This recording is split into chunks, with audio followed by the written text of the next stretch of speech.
Hey folks, welcome back to another review with yours truly, Sam Healey. Today we're taking a look at this little guy right here, Pyramid of the Sun.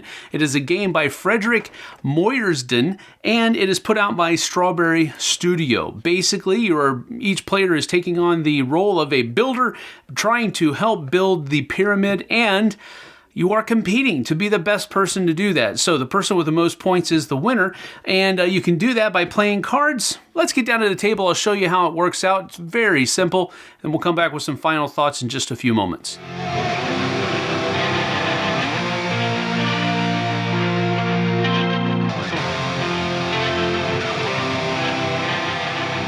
So in a game of Pyramid of the Sun, each player is competing to score the most points as they build this pyramid cooperatively together. Now, it is a cooperative build of the pyramid, but it is definitely a competitive game because the person who has the most points at the end of the game is going to be the winner. When you are taking a turn, you have basically two options available to you. You can draw two cards from any of the two decks. You can draw two from this one, or two from this one, or one and one, whichever you'd like to do. Or you play cards into the pyramid, hence building up the pyramid, and you can play any number of cards from your hand that you would like to. Now, a couple of caveats there. When you are drawing cards, you do have a hand limit of 5. So if drawing a card will give you a 6th card, you have to immediately discard into the respective discard pile. Some caveats on playing cards. You cannot play cards, for example, over here to where it's only touching one card. You have to play a card where it is touching two cards. End cards can only be played on the end that it is supposed to go on. For example, this, I believe that's your right-handed side of the pyramid, can only go on the right-handed side. You cannot place an end over here like this. This would need to be a left-ended pyramid end. All right. Other things are regular segment cards can be played on the end like that. That's okay, no problem at all. Now, additionally, there are also some icons on here that when you place them out, you can choose to activate that icon. The icons give you a special ability to choose from. Either you can simply draw one card, regardless of how many adjacent icons you have next to it, or you can score a number of points equal to the number of adjacent like icons that are there, not including the one on the card that you just played. So in this case, I could just choose to score 1 point, or I could choose to draw a card from either one of these decks. Now, you may be asking, how else can you score points? Well, whenever you play a card out onto the board, you're going to score the number of points that are on the card, or the level at which you have played the card in points, whichever one is lower. So, for example, in this instance, this is level 0, by the way. It's a foundation.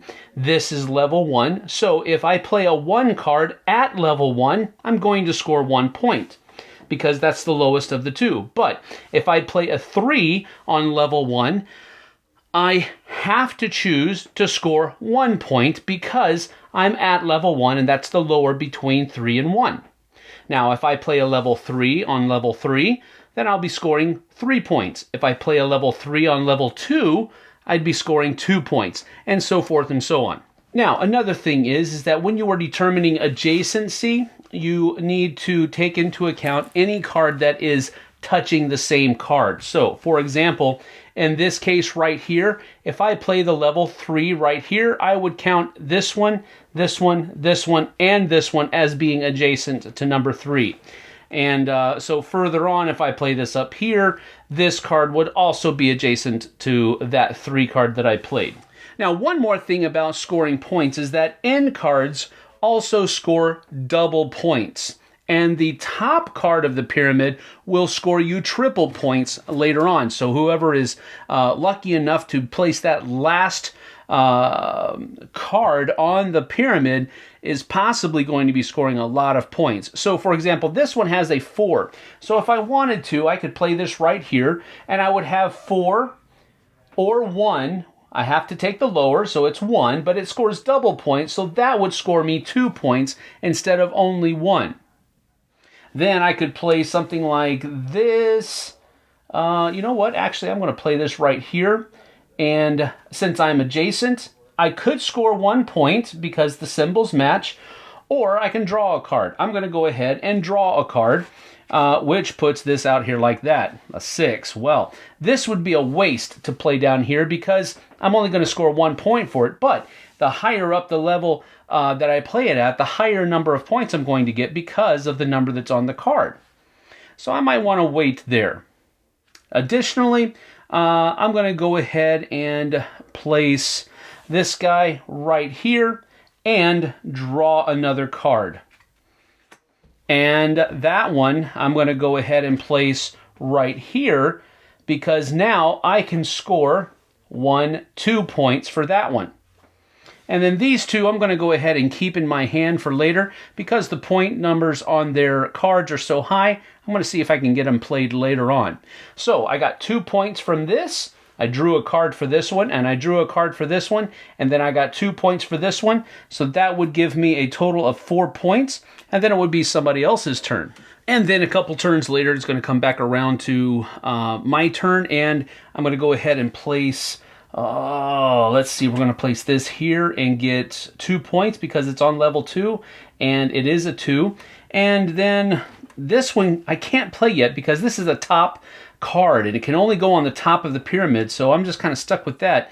And you know, I think I'm going to go ahead and play these two guys because I'm going to be able to get 3 points here for it, and I'm also going to get another 3 points here. So that's 3, 6, 7, 8 points.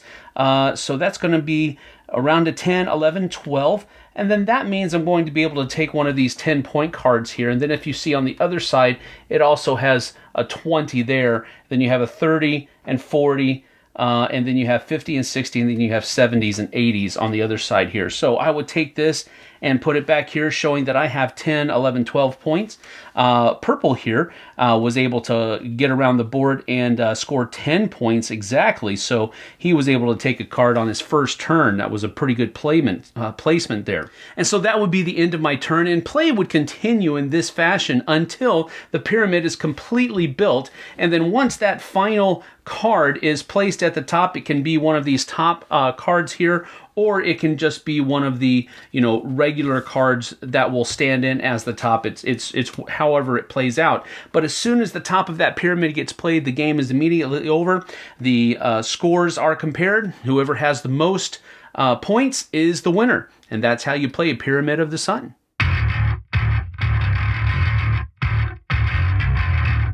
So that is Pyramid of the Sun. Like I said, it's a very simple game to play, not a whole lot going on at all. On your turn, you basically draw 2 cards, or you play as many cards from your hand as you possibly want to. Keeping in mind that you do have a hand of 5 cards. So there is a little bit of a hand management system that's going on here, because the cards that you play down into the pyramid, they're only going to score you as many points as the lower of the 2 things that are there, the point number on the card or the level of the pyramid that you're playing that card onto.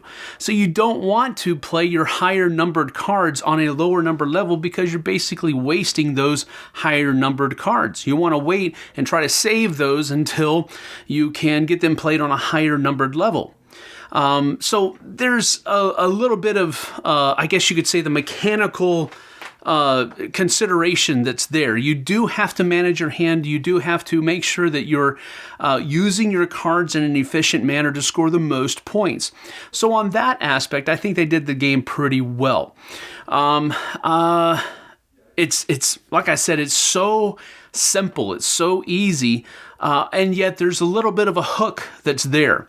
I didn't know how my family was going to react to this one, because it is a very simple game, and my older kids like games that have a little bit more oomph to them, whereas my youngest, Aiden, he can't really handle that much just yet. I mean, he's working, he's doing good, and he's doing a good job in grokking some of these easier games that I'm throwing at him.